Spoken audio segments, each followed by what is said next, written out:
दिल्ली का बीकाजी कामा palace pink line का metro station भारी बारिश के चलते यहाँ मेट्रो स्टेशन में पानी भर गया। गुरुवार की भारी बारिश जो हुई है उससे मेट्रो स्टेशन के अंदर अंडरग्राउंड बना हुआ है, पानी भर गया, कीचड़ चली गई। उसके चलते जो है वो मेट्रो के जो इंजीनियर हैं उनको बाहरी दिक्कत का सामना करना पड़ा।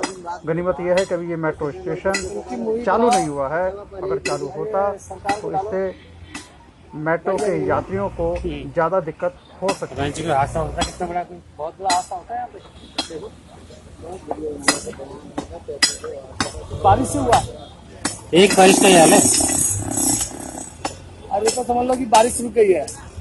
कहीं कल की एक भयंकर बारिश ने हाल कर दिया। नहीं, 4-6 दिन बारिश अगर रेगुलर हो जाती ना तो ये सारा बैठ ही जाता एकदम। गवर्नमेंट का